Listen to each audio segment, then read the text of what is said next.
네, 시청자 여러분 안녕하세요. 주식상담 전화, 주상전화 수요일에 인사드립니다. 여러분들의 영의정 아나운서 권재은, 아나운서 김세영입니다. 네, 오늘 정말 검은 수요일을 보냈습니다. 양대 지수 모두 2% 넘게 하락세로 마감했는데요.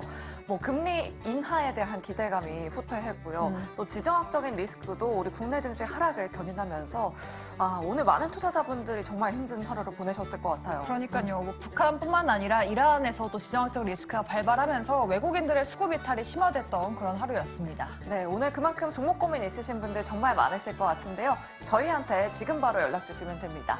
전화번호 02-2000-4919번으로 지금 바로 연락 주시면 되고요. 또 문자, 유튜브 채팅창도 활짝 열려 있습니다. 문자 메시지 샵 2034로 고민되시는 종목명, 매수가 비중 보내주시면 저희 전문가분들이 아주 냉철하게 상담 도와드리도록 하겠습니다. 네, 그리고 여러분들의 포트폴리오도 전체적으로 받아보고 있습니다. 내 포트 전체적으로 상담 받고 싶으시다 하시는 분들은 아래 나가고 있는 문자 그리고 이메일로 보내주시면 저희 전문가분들께서 꼼꼼하고 자세하게 상담 도와드릴 테니까요. 많은 참여 부탁드리도록 하겠습니다. 네, 그럼 수요일 주상전화 본격적으로 출발합니다.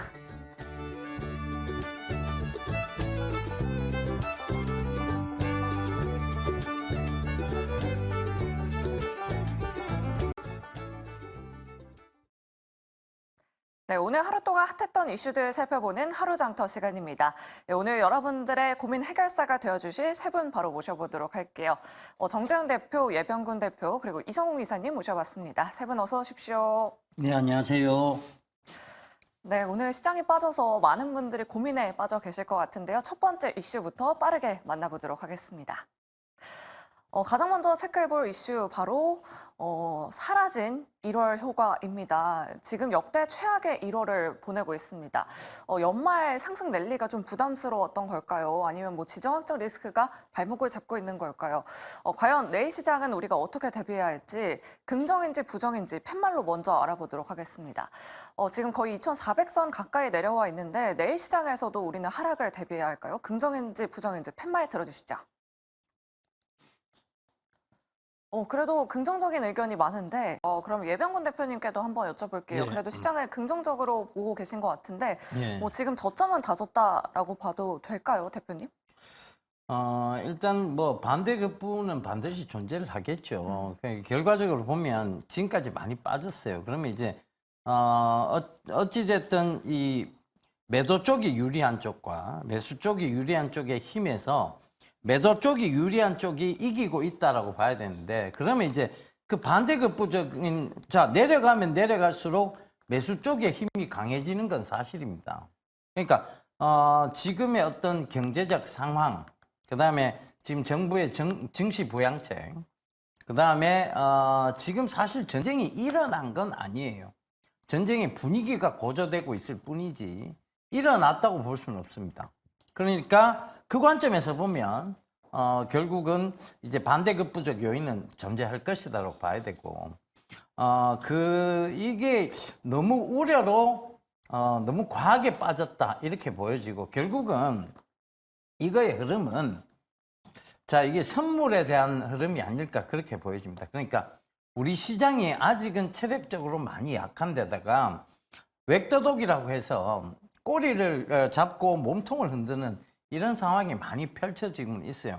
그나마 공매도라는 부분이 어느 정도 좀 제한적 요소가 있었기 때문에 조금은 덜 빠졌다. 근데 너무 우리 시장이 좀 체력적으로 보면 약해서 변동성이 좀 심한 장이었거든요. 이거는 글쎄요, 이거는 좀 비정상적이고 비이성적이고 비현실적 구간입니다.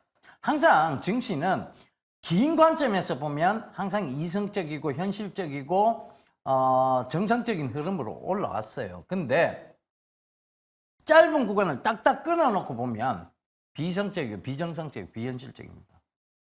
지금 우리가 그 구간을 통과하고 있다, 이렇게 보셔야 될 것 같아요. 그래서 저는 지금은 아직은 긍정의 마인드를 가져가실 필요가 있다. 근데 여기서 딱 중요한 게 한 가지가 있어요. 1월이 지나면 2월입니다. 당연한 얘기를 왜 하고 있느냐 얘기하실지 모르겠지만 2월부터는 이제 감사보고서에 대한 우려가 등장하기 시작해요. 그러니까 지금은 철저하게 포트폴리오를 재편하시되 재무제표 위주로 하셔야 돼요. 적자가 심한 기업, 혹은 감사 의견에 우려가 있는 기업은 지금부터 철저하게 매수 금지를 하셔야 돼요. 마음을 이게 아무리 변동성이 크고 잘 움직여도 지금부터는 아예 쳐다보지를 말아야 돼요.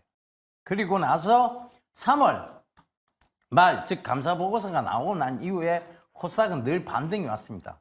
우리가 천편일률적으로 적용할 수는 없지만 보편 타당한 원칙은 존재를 하거든요.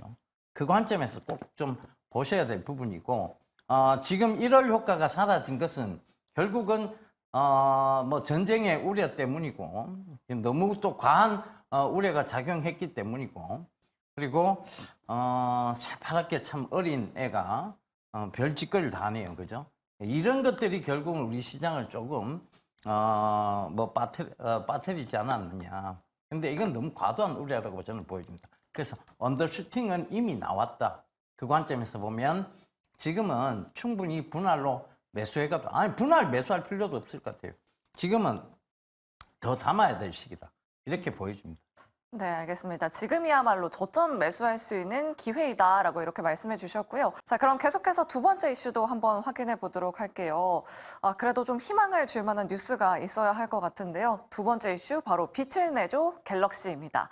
네, 갤럭시 언팩 행사가 이제 내일 새벽에 예정돼 있습니다. 내일 새벽 3시에 열릴 예정인데 생방송으로 진행된다고 해요. 관련주들도 최근에 좀 많이 올랐었는데 이번 갤럭시 행사에서 어떤 점들을 좀 주목해 보면 좋을지 예병근 대표님 통해서 한번 들어보도록 할게요.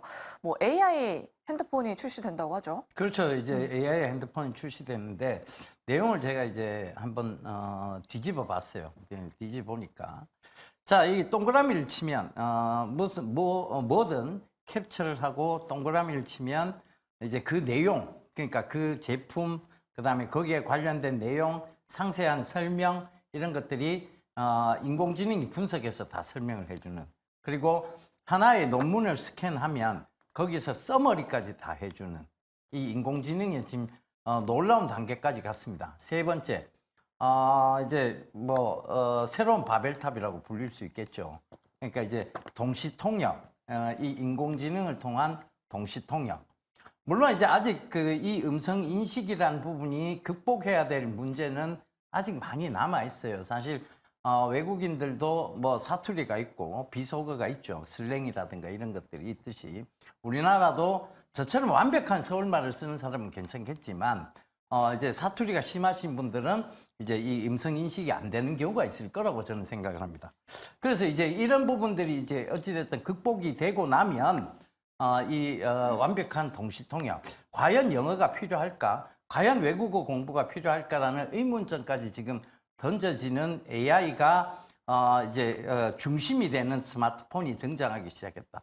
물론 아직은 초기 단계겠지요. 하지만 이 혁신은 지금 애플도 하지 않았던 혁신이고 삼성의 혁신이에요. 그러니까 이런 부분들이 결국은 애플과 삼성과의 전쟁에서 삼성이 선점을 차지한 거 아니냐라고 봐야 될 것 같습니다.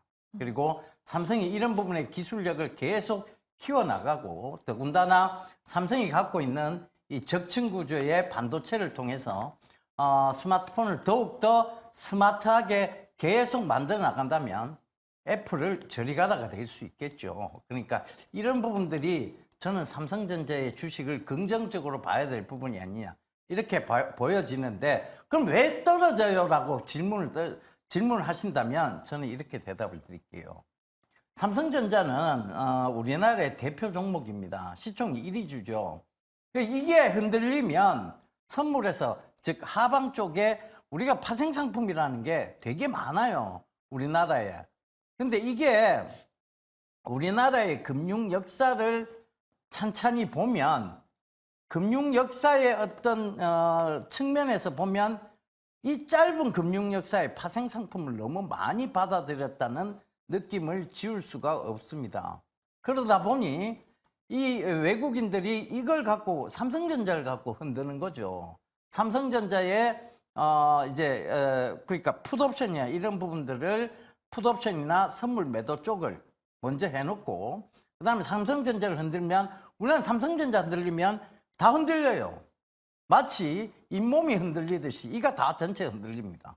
그러니까 이런 부분들이 결국은 삼성전자의 어떤 미래 성장성보다는 어찌됐든 이런 맥도독을 만드는데 이용되어져 왔다는 거 하나와, 그다음 두 번째, 어찌됐든 우리가 분단 국가라는 현실이 코리아 디스카운트를 만들어낸 것도 맞아요. 그러니까 결국은 전쟁의 위협은 항상 가지고 있는 거예요. 사실 전쟁이 일어나면 뭐 빅텍, 퍼스텍 이건 소용없어요. 다 빠집니다.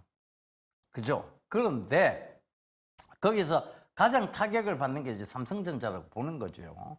그러니까 이 코리아 디스카운트를 없애기 위해서라도 이게 하루속히 이런 남북 관계에서의 갈등이라든가 이런 부분은 해소가 되면 코리아 디스카운트의 영역은 조금 사라지지 않겠느냐, 그렇게 보여집니다. 그래서 지금 갤럭시의 이런 놀라운 신기술, 지금 AI를 접목한 AI4는 애플을 이기고도 남습니다. 그러면 이 애플 주가와 비교해 봤을 때 삼성전자의 주가는요, 현저히 저평가되어 있는 겁니다. 장기적인 관점에서의 삼성전자의 주식을 걱정하시기보다는 오히려 해외 투자했던 애플 주식을 걱정하시는 게 맞지 않을까, 그렇게 생각이 듭니다. 그러니까 삼성전자는 지금도 변하고 있고 삼성전자는 혁신을 계속 이어가고 있습니다. 걱정할 게 없다는 얘기죠. 그러니까 그런 부분들 잘 참고하셔서 중장기적 관점에서 보시는 게 맞을 것 같아요. 네. 그 점 참고하셨으면 좋겠습니다. 네, 알겠습니다. 애플에 비해서 삼성전자 굉장히 저평가되어 있다라고 이렇게 말씀해 주셨는데, 그렇다면 이 갤럭시 언팩 행사로 인해서 내일 시장에서는 과연 삼성전자와 그리고 뭐 온디바이스 AI 관련주들 그동안 또 많이 움직였었잖아요. 내일 시장에서 한 번 더 달려줄 수 있을지 긍정인지 부정인지 팻말로 바로 들어보도록 하겠습니다. 세 분 준비되셨으면 팻말 들어주시죠. 네. 중립이 그래도 두 분이나 계세요. 그럼 이성웅 이사님께 한번 여쭤보도록 할게요.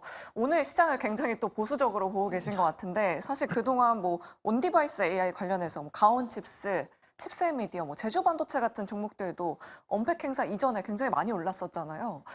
이제는 좀 보내줘야 할 시점인 건지, 삼성전자도 뭐 추가적인 상승은 어렵다고 보시는 건가요? 네, 알겠습니다. 일단은 판매량에 따라서 관련주들 변동성이 있을 것 같다라고 이렇게 말씀해 주셨고요. 정재현 대표님. 제가 이 두 분한테 좀 여쭤볼 게 있는데, 네.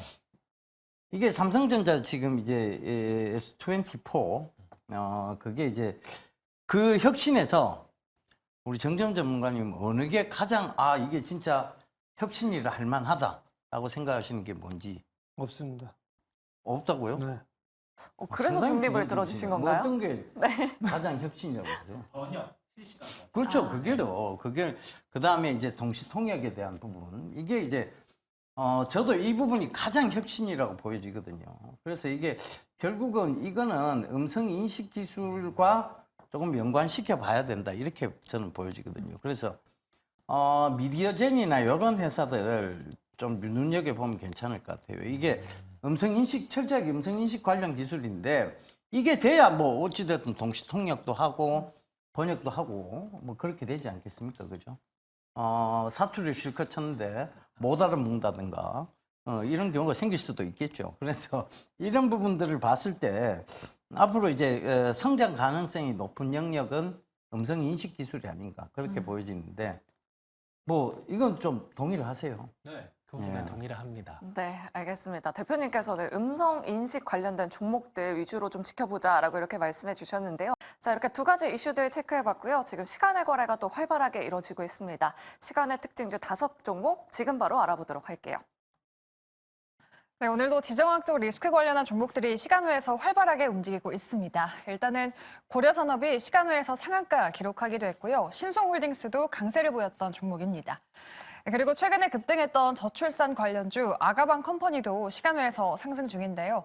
오늘 정규장에서는 차익 매물이 나오면서 음봉을 보였지만 시간외에서는 6%가 넘는 강세 연출해주고 있습니다. 네, 반대로 제주반도체는 지금 하락 중인데요. 최근에 다른 반도체주들과는 무관하게 주가가 상승 랠리 보였었는데, 오늘은 장중에서도 소폭 밀렸고 시간 외에서도 3%대 음봉을 보여주고 있습니다. 네, 마지막으로 퀀타 매트릭스는 최근에 큰 움직임은 없었고 오늘도 소폭 하락이 나왔는데 시간 외에서는 6%가 넘는 상승세 연출하고 있습니다. 네, 일단은 저출산 관련주부터 한번 짚어보도록 할게요. 예 대표님께 한번 여쭤볼게요. 지금 뭐 총선 공약으로 뭐 한동훈 위원장도 그렇고 이재명 대표도 그렇고 뭐 저출산 지원 대책을 꺼내들고 있습니다. 뭐 아가방 컴퍼니 최근에 주가가 좀 많이 올랐는데 뭐 지금 주목해봐도 괜찮을까요? 저번에도 한번 얘기를 드렸었는데 네. 이건 단기 시세만 나왔다고 볼 수 있을 것 같아요. 그러니까 이게 사실 지금 저출산에 어떠한 정책이 나온다고 한들 사실 출산율이 올라갈 수 있을까요? 지금의 어떤 사회적 분위기, 그다음에 어떤 지금 사실 제가 우스갯소리로 다시 등하관제를 부활하지 않는 한 저출산은 해결되지 않을 것이라는 얘기를 한번 한 적이 있었거든요. 그만큼 이게 지금 어찌 보면 커리어 우먼들 그리고 이제 지금 여성의 어떤 사회적 진출이 활발해진 시점에 그리고 이제 뭐 사실 결혼율도 굉장히 떨어집니다. 맞아요. 그런 부분들이 결국은 이게 뭐 근본적인 그러면 이 지금 저출산 정책을 내놓는다고 한들 이 근본적인 문제가 해결되지 않는데 출산율이 올라갈 거라고 보고 있지는 않아요. 그럼 출산율이 올라가지 않는다는 것은 저출산 관련주들이 정책적으로는 잠깐 시세를 줄 수는 있으나 결과적으로 장기적인 추세에서는 뭐 하락을 한다고 볼 수 있겠죠. 저희가 한참 대학교 입학할 무렵쯤에 산부인과 이쪽이 되게 인기가 많았어요, 사실은. 그래서 이제 의대 간 친구들이 산부인과를 지원하고자 하는 움직임들이 많았거든요. 지금 그 친구들의 어떤 흐름은 굉장히 어렵습니다. 이게 왜 이렇게 됐을까요? 결국은 시대가 변하고 사회가 변했기 때문이죠. 그게 하루아침에 이 저출산 정책으로 인해서 하루아침에 내일부터 애들 확 낳아야 돼. 이렇게 될 수 있다면 모를까. 그런 분위기는 없다라고 봐야 되겠죠. 사실 그 정재훈 전문가 조금 전에 방송 들어오기 전에요. 이 들으시면 큰일 날지 모르겠지만 자기 총각으로 돌아가면 결혼 안 한대요. 그 얘기하셨잖아요, 그죠? 제가요? 네. 그 이 사람 마치 야 없었다는 얘기처럼 얘기를 하시네. 진짜 이게 뭐 그만큼 이제 지금 결혼을 하고 싶거나 그 근본적인 문제가 해결이 안 된 거예요. 그만큼 그 근본적인 문제를 해결하지 않는 한은 저출산은 좀 해결하기 힘들다. 이렇게 봐야 될 것 같아요. 그러니까 저는 단기적인 시세가 나왔을 뿐이다. 이렇게 규정을 지어 드릴게요. 이거는 정책이 계속 나오진 않잖아요. 저출산 관련해서. 그죠? 한번 또 나오고 나면 그 이후에 또 와 이렇게 꺼질 때 또 이제 뭐 어찌 됐든 총선에서 또 얘기가 나오겠죠. 그럼 또 한번 와 하고 이제 시세감 나오고 또 이제 점점 이제 사그라들면 또 이제 정책이 한번 나올 때 한번 시세를 확 주거나 이거밖에 안 돼요. 지금 근본적인 문제가 해결되지 않는 한은 이게 저출산 관련주들이 장기적으로 올라온다는 얘기는 네. 저는 아니라고 보여집니다. 일단은 저출산 정책으로 인해서 단기적으로 시세가 나왔지만 좀 장기적으로 보기에는 보수적으로 보고 계신다라는 말씀 전해 들어봤습니다. 시간의 특징주 5가지 자세하게 짚어봤고요. 저희 바로 다음 코너로는 전화 상담이 준비되어 있습니다. 주상전화 본격적으로 출발합니다.